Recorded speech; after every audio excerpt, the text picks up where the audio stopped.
യുക്തിവാദം പുറത്ത്, ഭക്തി അകത്ത്, നവോത്ഥാനം നിയമസഭയിൽ, ശനിദോഷം മാറാൻ തഞ്ചാവൂരിൽ, ശബരിമലയിലെ അയ്യപ്പനെ പോലും ചോദ്യം ചെയ്ത വിശ്വാസികളെ അധിക്ഷേപിച്ച ഒരച്ഛന്റെ മക്കളും ഭാര്യയും ഇതാ ചെയ്തു കൂട്ടിയ പാപങ്ങളൊക്കെ കഴുകിക്കളയാൻ അമ്പലങ്ങൾ തോറും കയറിയിറങ്ങുന്നു.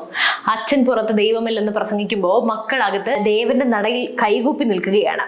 ആ ദൃശ്യങ്ങൾ പകർത്താൻ ശ്രമിച്ച ഒരു സാധാരണ മാധ്യമ പ്രവർത്തകനെ തെരുവിൽ പട്ടിയെ ഇട്ടടിക്കുന്നത് പോലെ പിൻകഴുത്തിന് പിടിച്ച് വലിച്ചഴയ്ക്കുന്നു. ഇത് വെറും ഒരു അക്രമമല്ല, ഇത് വരേണ്യവർഗത്തിന്റെ അഹങ്കാരമാണ്. മുഖ്യമന്ത്രിയുടെ മകൻ വിവേക് കിരണും കുടുംബവും ഗുരുവായൂരിൽ നടത്തിയ ആ ഗുണ്ടായിസം കേരളം കാണണം. ആരാണ് ഈ പുതിയ കാലത്തെ രാജകുമാരൻ? നമുക്ക് നോക്കാം. വിപ്ലവത്തിന്റെ മുഖം മൂടി അഴിഞ്ഞു വീഴുന്ന ആ കാഴ്ചകൾ.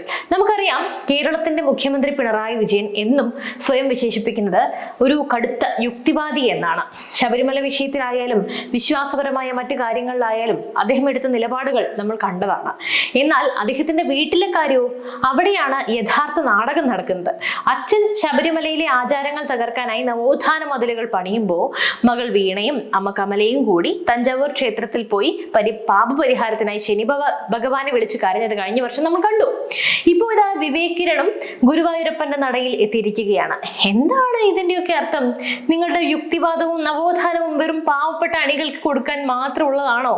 അധികാരത്തിലിരുന്ന് ചെയ്യുന്ന കൊള്ളരുതായ്മകൾക്ക് ദൈവത്തിന്റെ മുന്നിൽ പ്രായശ്ചിത്തം ചെയ്യേണ്ടി വരുമെന്ന ബോധമാണോ ഈ കുടുംബത്തെ അമ്പലങ്ങൾ തോറും എത്തിക്കുന്നത്? പടപേടിച്ച് പന്തളത്ത് ചെന്നപ്പോ അവിടെ പന്തം കുളിത്തിപ്പട എന്നൊക്കെ പറഞ്ഞതുപോലെയാണ് ഇവരുടെ അവസ്ഥ. പാപങ്ങൾ കഴുകിക്കളയാൻ അമ്പലങ്ങൾ കയറുന്നു, പക്ഷെ അവിടെ ചെന്നും പുതിയ പാപങ്ങൾ ചെയ്തു കൂട്ടുകയാണ്. അതായത് ഗുരുവായൂർ ശ്രീവത്സം ഗസ്റ്റ് ഹൗസിന് മുന്നിൽ അരങ്ങേറിയത് സാംസ്കാരിക കേരളത്തിന് നാണക്കേടായിട്ടുള്ള സംഭവമാണ്. മുഖ്യമന്ത്രിയുടെ മകനും കുടുംബവും അവിടെ ദർശനത്തിനെത്തിയപ്പോൾ അത് പകർത്താൻ ശ്രമിച്ച് ജനൻ TV റിപ്പോർട്ടറിനെതിരെ ഇവർ കയ്യേറ്റം ചെയ്തു. ഡിലീറ്റ് ചെയ്യടാ എന്ന് ആക്രോശിച്ചുകൊണ്ട് മുഖ്യമന്ത്രിയുടെ മകന്റെ ഭാര്യയാണ് ആദ്യം രംഗത്തെത്തിയത്. ഒരു മാധ്യമ പ്രവർത്തകനോട് സംസാരിക്കുമ്പോൾ പാലിക്കേണ്ട മിനിമം മര്യാദ പോലും ആ വരേണ്യവർഗത്തെ ഇല്ല. അദ്ദേഹം VIP അല്ല എന്ന് പറയുന്നവർ എന്തിനാണ് മാധ്യമങ്ങൾ ഇത്ര പേടിക്കുന്നത്? ഒരു സാധാരണ ഭക്തനാണ് അവിടെ പോയതെങ്കിൽ ഇത്രയും വലിയ ബഹളം ഉണ്ടാവുമായിരുന്നു. അവിടെയാണ് രാജകുമാരന്റെ ഹുങ്ക് പുറത്തു വന്നത്. കൂടെ ഉണ്ടായിരുന്ന ഗുണ്ടകളും ദേവസ്വം വാച്ച്മാൻ സുമേഷും ചേർന്ന് രാജുവിനെ പിൻകഴുത്തിന് പിടിച്ച് വലിച്ചിഴച്ചു. ഭക്തി നിറയേണ്ട സ്ഥലത്ത് അധികാരത്തിന്റെ പേപ്പട്ടികളെ പോലെയാണ് ഇവർ പെരുമാറുന്നത്. വാച്ച്മാൻ സുമേഷേ, നീ ആരുടെ ശമ്പളമാണ് വാങ്ങുന്നത്? കേരളത്തിലെ സാധാരണക്കാരായ ജനങ്ങളുടെ നികുതി പണമാണോ അതോ മുഖ്യമന്ത്രിയുടെ അടുക്കള പണോ? ഒരു മാധ്യമ പ്രവർത്തകനെ തെരുവിൽ അപമാനിക്കാൻ നിനക്ക് ആരാണ് ലൈസൻസ് നൽകിയത്? നീ ഇപ്പൊ പേറുന്നത് അധികാരമുള്ളവന്റെ ചെരുപ്പ് നക്കുന്നതിന്റെ നാണക്കേടാണ്. ഭക്തരെ സംരക്ഷിക്കേണ്ട ദേവസ്വം ഉദ്യോഗസ്ഥർ VIP-കളുടെ ഗുണ്ടകളായി മാറുന്നത് ഗുരുവായൂരപ്പൻ പോലും പൊറുക്കില്ല. സംഭവം അറിഞ്ഞ് ഓടിയെത്തിയ ദേവസ്വം അഡ്മിനിസ്ട്രേറ്ററുടെ നടപടി എന്താണ്? അക്രമികളെ തടയുന്നതിന് പകരം രാജുവിന്റെ ഫോൺ പിടിച്ചു വാങ്ങി ദൃശ്യങ്ങൾ ഡിലീറ്റ് ചെയ്യിപ്പിച്ചു. എന്തിനായിരുന്നു ഇത്ര പേടി? ആ ദൃശ്യങ്ങളിൽ എന്ത് രഹസ്യമായിരുന്നു ഉണ്ടായിരുന്നത്? അധികാരത്തിന്റെ തണലിൽ എന്ത് തോന്നിവാസവും കാണിക്കാമെന്ന അവസ്ഥ കേരളത്തിൽ വന്നിരിക്കുകയാണ്. ചക്കിക്കുത്ത ശങ്കരൻ എന്നൊക്കെ പറയുന്നത് പോലെ അഹങ്കാരിയായ യജമാനെ പറ്റിയ അടിമകളായ ഉദ്യോഗസ്ഥരായിരുന്നു അവിടെ കണ്ടത്. ഇവിടെയാണ് നമ്മൾ ഗൗരവകരമായി ചർച്ച ചെയ്യേണ്ടത്. മുഖ്യമന്ത്രി പിണറായി വിജയൻ നിയമസഭയിൽ പ്രസംഗിക്കുന്നത് തൊഴിലാളി വർഗ സർവാധിപത്യത്തെ കുറിച്ചാണല്ലോ. എന്നാൽ അദ്ദേഹത്തിന്റെ മക്കൾ വളരുന്നത് വരേണ്യവർഗത്തിന്റെ സകല ആഡംബരങ്ങളിലുമാണ്. ഒരു പാവം റിപ്പോർട്ടർ തന്റെ ജോലി ചെയ്യുന്നതിനിടയിൽ കയ്യേറ്റം ചെയ്യപ്പെട്ടപ്പോൾ ഒരു വാക്ക് പോലും പറയാതെ മൗനം പാലിച്ച വിവേക് കിരൺ യഥാർത്ഥത്തിൽ തന്റെ കുടുംബത്തിന്റെ മനോഭാവമാണ് അവിടെ കാണിച്ചത്. അച്ഛന്റെ എല്ലാ ഗുണങ്ങളുമുള്ള ഒരു മകൻ തന്നെ. ശബരിമലയിൽ ആചാരങ്ങൾ ലംഘിക്കപ്പെടണമെന്ന് വാദിച്ച അച്ഛന്റെ മകൻ ഗുരുവായൂരപ്പൻ ദർശനം നടത്തുന്നത് അവർ ചെയ്യാൻ വന്നവനെ തല്ലിച്ചതയ്ക്കുകയാണ്. ഇത് എന്ത് തരം യുക്തിവാദമാണ്? തന്റെ മകൻ VIP അല്ല എന്ന് ഭാര്യ പറയുന്നതും മകൻ വരുമ്പോൾ പോലീസ് പ്രോട്ടോകോൾ അനുവദിക്കുന്നതും തമ്മിലുള്ള വൈരുദ്ധ്യം കേരളം ചർച്ച ചെയ്യണം. കഴിഞ്ഞ വർഷം വീണ വിജയനും കമല വിജയനും തഞ്ചാവൂരിൽ പോയി നടത്തിയ പൂജകൾ നമ്മൾ മറന്നിട്ടില്ല. ശനിദോഷം അകറ്റാനായി കോടികൾ മുടക്കി അവർ നടത്തിയ പ്രായശ്ചിത്ത യാത്രകൾ എന്തിനായിരുന്നു? ചെയ്തു കൂട്ടിയ അഴിമതികൾക്കും അനീതികൾക്കും ദൈവത്തിന് മുന്നിൽ പ്രായശ്ചിത്തം ചെയ്യാനുള്ള ഈ ഒരു നെട്ടോട്ടം അത് തന്നെയാണ് അവിടെ കണ്ടത്. മകളടക്കം ഇപ്പോൾ കേസിൽപ്പെട്ടിരിക്കുകയല്ലേ. യുക്തിവാദി എന്ന് അവകാശപ്പെടുന്ന പിണറായി വിജയൻ തന്റെ കുടുംബത്തിന്റെ ഈ ഭക്തിയെ കുറിച്ച് മിണ്ടുന്നില്ല. കാരണം അദ്ദേഹത്തിന് അറിയാം, തന്റെ അധികാരം നിലനിൽക്കുന്നത് ഈ കപടതയുടെ പുറത്താണ്. അച്ഛൻ ദൈവത്തെ തള്ളി പറയുന്നു, മക്കൾ ദൈവത്തിന് മുന്നിൽ കരയുന്നു. അച്ഛൻ മാധ്യമ സ്വാതന്ത്ര്യത്തെ കുറിച്ച് പ്രസംഗിക്കുന്നു, അതേ അച്ഛൻ തന്നെ മാധ്യമങ്ങളെ വലിച്ചിഴയ്ക്കുന്നുണ്ട്. അത് ഞാൻ ഇല്ല എന്ന് പറയുന്നില്ല. ഏതായാലും മക്കൾ മാധ്യമ പ്രവർത്തകരുടെ കഴുത്തിന് പിടിക്കുന്നുണ്ട്. ഇതിലും വലിയൊരു ക്രിമിനൽ ഇരട്ടത്താപ്പ് കേരള രാഷ്ട്രീയ ചാക്രിയം കണ്ടിട്ടില്ല. ചൊട്ടയിലെ ശീലം ചുടല വരെ എന്ന് പറയുന്നത് പോലെ ഈ കുടുംബത്തിന്റെ ഹുങ്കു മാറാൻ പോകുന്നില്ല.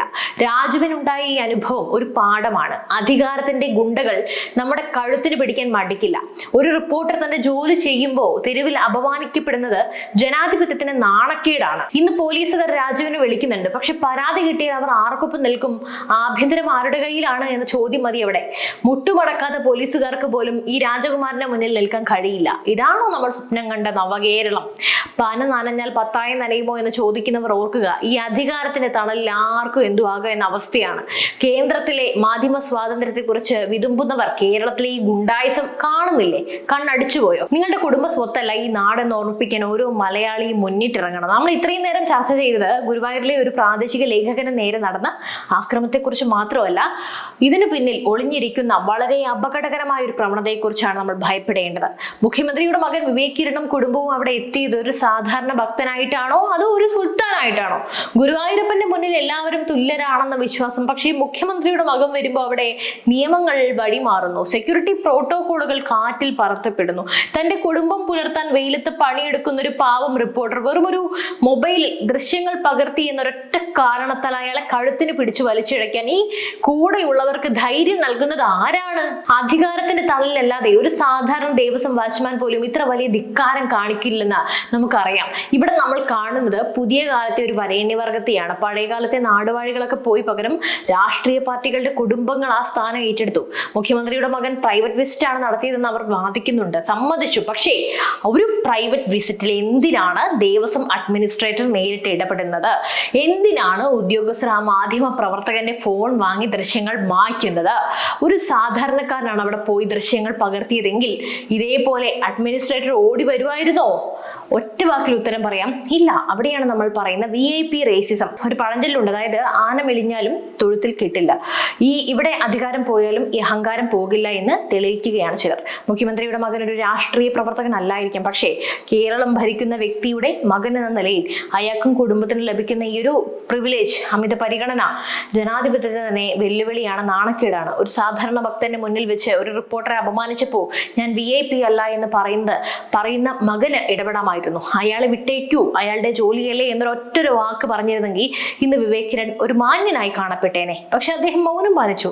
ആ മൗനം അക്രമികൾക്കുള്ള മൗനാനുവാദമായിരുന്നു. ഇന്ന് ദൃശ്യങ്ങൾ ഡിലീറ്റ് ചെയ്യിപ്പിച്ചു, നാളെ വാർത്തകൾ ഡിലീറ്റ് ചെയ്യിപ്പിക്കും, മറ്റന്നാൾ നമ്മുടെ ചിന്തകളെ തന്നെ അവർ സെൻസർ ചെയ്യും. മിണ്ടാൻ പാടില്ല എന്ന അവസ്ഥ വരും. കൊറിയയിലും മറ്റിടത്തുമൊക്കെ നടക്കുന്നത് പോലെ. അതാണല്ലോ കമ്മ്യൂണിസ്റ്റ് ഭരണം. ചൈനയിൽ കാണുന്നല്ലേ?